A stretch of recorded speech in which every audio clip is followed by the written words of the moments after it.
Friends, online study में आप सभी का स्वागत है। और आज जो है हम लोग प्रीवियस ईयर का क्वेश्चन डिस्कस करेंगे और ये कंप्लीट एक सेट डिस्कस करेंगे आपके साथ। और इस पूरे सेट में आप लोग देखिएगा कि किस तरह का क्वेश्चन जो है एसएससी में जनरल अवेयरनेस सेक्शन से आपसे पूछा जाता है। तो उन सारे क्वेश्चन का हम एक एक क्वेश्चन का डिस्कस करेंगे, आपसे उसका आंसर बताएंगे। आपको इसी ढंग से जो है अपना प्रिपरेशन का स्टैंडर्ड को तैयार करना है, ठीक है। तो स्टार्ट करते हैं। निम्नलिखित कौन सा विषय संघ सूची के अंतर्गत समाविष्ट है? तो जो संघ सूची बनाया गया है, एक राज्य सूची है और एक संघ सूची है और एक ऐसा सूची है जो कि कंकरेंट लिस्ट है, उसको बोलते हैं आप। मतलब कि उस पे जो है राज्य सरकार केंद्र सरकार दोनों बनाती है कानून। तो जैसे कि आपको उसका बताते हैं, जैसे कि एजुकेशन है, एजुकेशन पे दोनों लोग बना सकते हैं, संघ सरकार और राज्य सरकार। लेकिन आपको ये बता दें कि जब किसी भी कंकरेंट लिस्ट में अगर कोई भी तरह का फ्रिक्शन आएगा स्टेट गवर्नमेंट और सेंट्रल गवर्नमेंट के बीच में, तो उस टाइम में सेंट्रल गवर्नमेंट जो निर्णय करेगी उसी निर्णय को मानना पड़ेगा राज्य सरकार को, ठीक है। ऐसा संविधान में लिखा गया है। इसीलिए तो कहा जाता है कि जो भारत का जो स्ट्रक्चर है वो क्या है, क्वासी फेडरल स्ट्रक्चर है। फेडरल का तो बात करता है भारत सरकार, जो भारत का संविधान है वो बात करता है कि जो डिवीजन ऑफ पावर होना चाहिए वो केंद्र सरकार और राज्य सरकार के बीच में डिवीजन ऑफ पावर होना चाहिए, है वो इंडिया में है। लेकिन जब राज्य सरकार कुछ अपना मनमानी करने लगे, भारत से अलग होने की बात करने लगे, विद्रोह की बात करने लगे, उस टाइम जो है केंद्र सरकार बहुत ही पावरफुल हो जाएगा और वो सख्ती से उस राज्य के ऊपर कार्रवाई करेगा, ठीक है। तो यहाँ पर आपसे पूछा गया कि निम्नलिखित में से कौन सा विषय जो है विषय संघ सूची के अंतर्गत समाविष्ट है, संघ सूची के अंतर्गत है। तो ये जो है संघ सूची के अंतर्गत, इसमें जो है जनगणना है, जनगणना जो है संघ सूची के अंतर्गत है। बाकी ये पुलिस, भू आगम, ये लोक स्वास्थ्य, ये सब नहीं है। जनगणना जो है संघ सूची के अंतर्गत समाविष्ट है, ये जनगणना है, ठीक है। भारत का संविधान भारत को कैसे दर्शाता है या वर्णन करता है? जो भारत का संविधान है वो बोलता है कि भारत जो होगा वो राज्यों का एक संघ होगा, यूनियन ऑफ स्टेट होगा। मतलब इसमें बहुत सारे यूनियन जो स्टेट है वो सारे स्टेट मिलकर एक भारत का निर्माण करेंगे, राज्यों का संघ होगा। तो यहाँ देखिए, राज्यमंडल नहीं, महासंघ नहीं, ये उपयुक्त नहीं, ये जो है आपका राज्य संघ, मतलब यूनियन ऑफ स्टेट की बात करता है, राज्यों का एक संघ होगा। भारत का संविधान क्या बोलता है भारत के बारे में? भारत जो है राज्य का एक संघ होगा। किस अनुच्छेद के द्वारा हमारे संविधान में जम्मू और कश्मीर को विशेष दर्जा दिया गया? आपको हम बता दें कि जो भारत का जो सिटीजनशिप है वो भारत का सिटीजनशिप सिंगल सिटीजनशिप है। मतलब हम लोग जो है सभी एक ही मतलब एक जैसे कि भारतीय हैं, बस यही हमारे पास सिटीजनशिप है कि सिंगल सिटीजनशिप है। लेकिन अगर आप यूएसए जाएंगे तो वहाँ आपको मिलेगा डुअल सिटीजनशिप। दो तरह की नागरिकता होता है।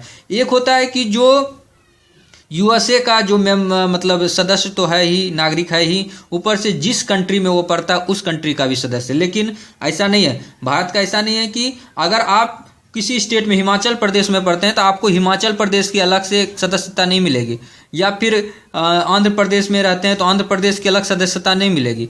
आपको जो है एक ही सिंगल सिटीजनशिप है कि आप बस इंडियन है, बस यही आपकी एक सदस्यता है, सिंगल सिटी। लेकिन जम्मू और कश्मीर में आपको बताएं कि बहुत सारे फ्रिक्शन थे, बहुत सारा मतलब प्रॉब्लम्स थी जम्मू और कश्मीर के अंदर में, तो जिसके कारण से युद्ध भी हुआ जम्मू कश्मीर को लेकर, कारगिल युद्ध, ये सब जानते हैं आप लोग, हुआ। तो इसीलिए जो है भारत का जो संविधान बनाया गया उसमें ये एकदम क्लियर रूप से कहा गया कि जो जम्मू और कश्मीर है वो भारत का एक हिस्सा, अभिन्न हिस्सा है। और उसके लिए जो है उन लोगों को एक विशेष फैसिलिटी दिया गया, विशेष तरह का प्रोविजन किया गया जम्मू कश्मीर के लोगों को, तो ये विशेष दर्जा दिया गया। तो किस अनुच्छेद में एक विशेष दर्जा की बात की गई? तो ये जो है अनुच्छेद 370 में, अनुच्छेद 370 में जो है ये चर्चा किया गया भारत के संविधान में कि जम्मू और कश्मीर को एक विशेष दर्जा दिया गया। नेक्स्ट चलते हैं। भारत में मतदान की आयु सीमा को 21 वर्ष से घटाकर 18 वर्ष कब किया गया? देखिए पहले जो मतदान की आयु सीमा था जिसमें संविधान बना, उस टाइम से ही लोगों को मतदान का अधिकार दिया गया। ये भी एक मतलब आपको बताएं कि ये भारत एक ऐसा पहला देश है जिसने कि संविधान बनने के साथ ही लोगों को मतदान का अधिकार दिया। बाकी आपको बताएं कि देश के बहुत बड़े बड़े कंट्री जैसे यूके, यूएसए, ये सब भी देशों में बहुत दिन तक लोगों को डायरेक्ट जो है सभी लोगों को मतलब मतदान करने का अधिकार नहीं था। लेकिन भारत के संविधान में ऐसा प्रोविजन किया गया कि जो भी लोग भारत के नागरिक हैं उनको डे ऑफ फर्स्ट, जैसे संविधान लागू हुआ 26 जनवरी 1950 को लागू हुआ, उसी दिन से जो है लोगों को मतदान करने का अधिकार दिया गया था। तो भारत में मतदान की आयु सीमा को 21 वर्ष से घटाकर 18 वर्ष कब किया गया? तो ये 18 वर्ष कब किया गया? इसमें देखिए 1988, 1989, 1990, 1991, ये आपका 4 ऑप्शन है। तो इसमें जो है सही ऑप्शन होगा कि 1989 में, 1989 ईस्वी में जो है आयु का जो सीमा जो आयु है 21 वर्ष से घटाकर 18 वर्ष कर दिया गया था। भारत का संविधान अपना प्राधिकार किससे प्राप्त करता है? तो जो भारत का संविधान अपना प्राधिकार किससे प्राप्त करता है? भारतीय स्वतंत्रता अधिनियम 1947 से नहीं, इससे नहीं कर रहा है, रुकिए। भारत का संविधान अपना प्राधिकार किससे प्राप्त करता है? भारतीय स्वतंत्रता अधिनियम 1947 या समाज के सभी वर्गों के लोगों द्वारा प्रतिनिधित संविधान सभा, भारत की जनता, राष्ट्रपति और सर्वोच्च न्यायालय। तो ये इसमें जो है आपका आंसर होगा फर्स्ट ऑप्शन होगा कि भारतीय स्वतंत्रता अधिनियम 1947 के द्वारा भारत का संविधान अपना प्राधिकार प्राप्त किया था। भारतीय स्वतंत्रता अधिनियम 1947। फिर है 6 नंबर क्वेश्चन है कि संयुक्त राष्ट्र में 5 महाशक्तियां निषेधाधिकार का उपयोग किसमें करती है?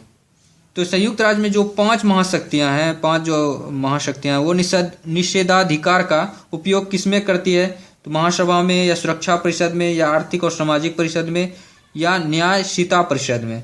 तो इसका जो आंसर होगा ये होगा आपका सुरक्षा परिषद में, मतलब सुरक्षा परिषद में ये अपना निषेध महाशक्ति का इस्तेमाल करता है। फिर किसके मुख्य प्रयास से सती प्रथा का उन्मूलन हुआ?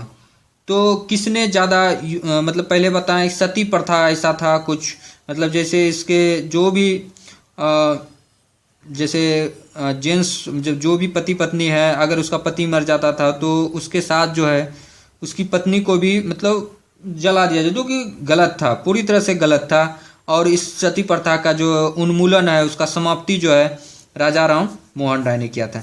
सती प्रथा का समाप्ति उन्मूलन जो है राजा राम मोहन राय ने किया था। फिर है किस वायसराय के शासन में पहला उद्योगशाला अधिनियम पारित किया गया? तो उद्योगशाला अधिनियम जो है ये वायसराय से भी आपको क्वेश्चन देखिए पूछा गया है, वायसराय के शासन में हुआ था। तो ये हुआ था आपका लॉर्ड रिपन, लॉर्ड रिपन के शासनकाल में जो है उद्योगशाला अधिनियम पारित किया गया था, लॉर्ड रिपन के शासनकाल में।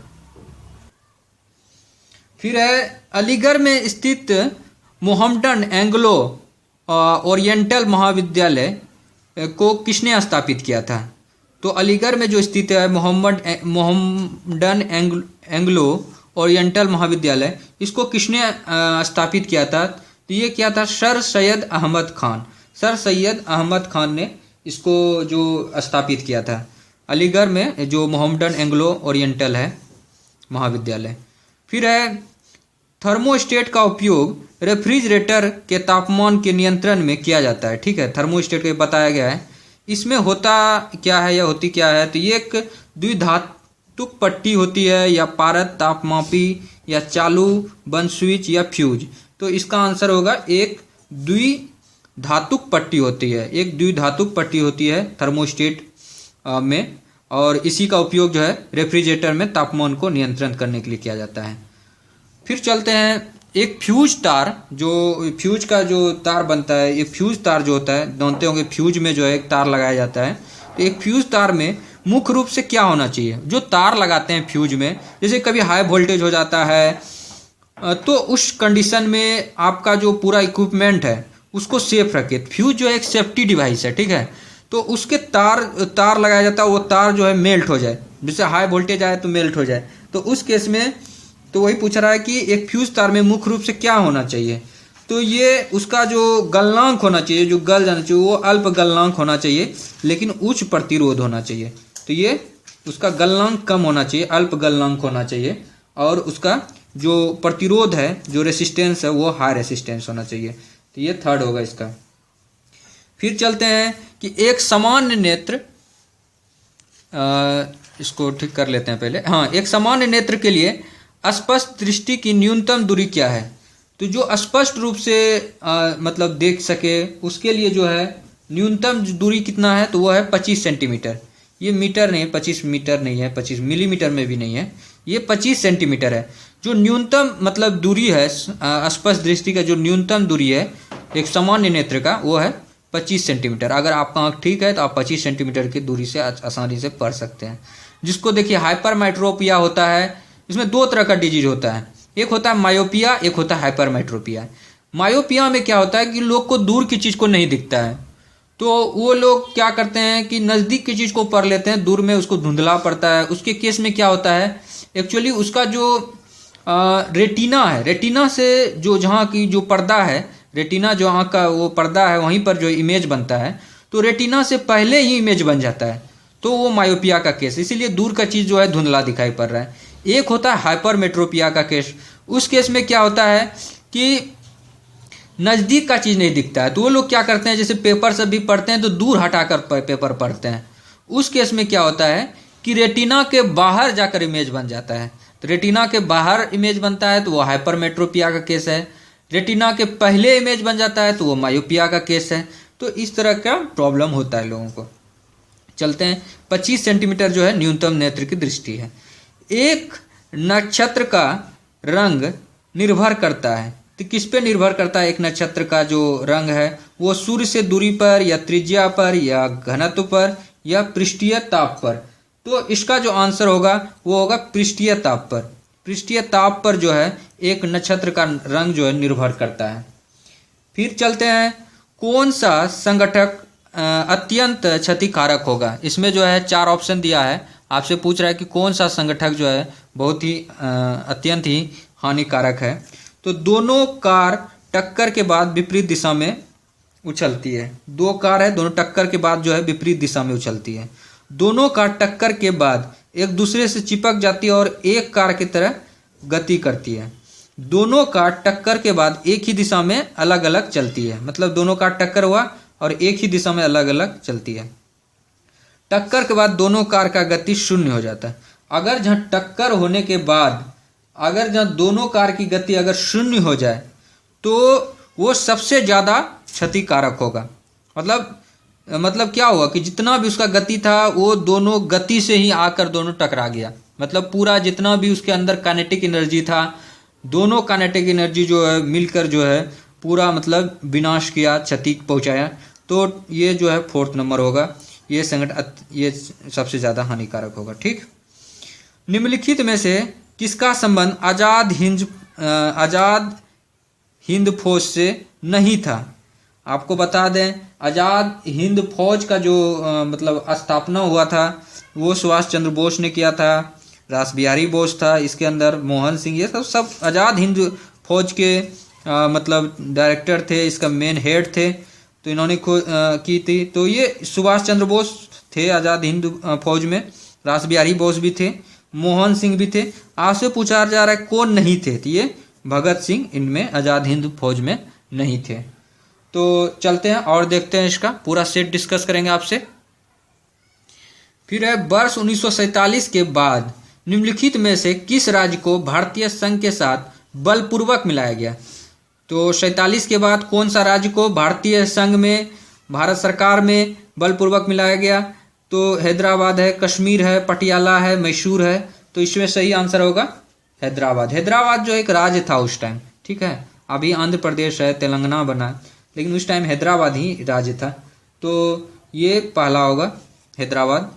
वस्तु इसको मिलाने में जो है भारत के जो गृह मंत्री थे सरदार वल्लभ भाई पटेल का बहुत बड़ा हाथ था। फिर है, वस्तु विनिमय वो पद्धति है जिसमें वस्तु जो विनियम का उसका जो पद्धति है उसको क्या बोलते हैं, इसमें क्या होता है वस्तु विनिमय में, आपका एक वस्तु कई व्यक्तियों को वस्तु बेचता है। क्या ये सही है? एक वस्तु जो है क्या कई व्यक्तियों को वस्तु बेचता है? नहीं, वस्तु विनिमय में यह नहीं होता है। एक व्यक्ति किसी पदार्थ का विनिमय पैसे से करता है, ये भी नहीं है।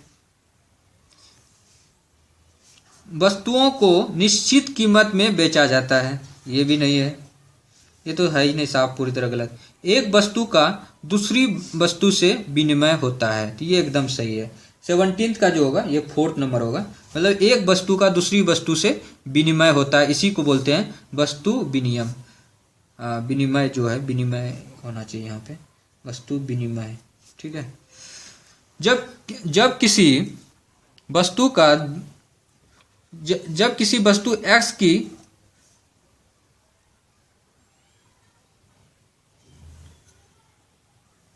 जब किसी वस्तु की एक्स की स्थानापन्न की कीमत उतरती है, तब एक्स की मांग क्या होगा? जो एक्स की मांग होगा वो क्या होगा? उसका चढ़ेगा, मतलब ऊपर चढ़ेगा।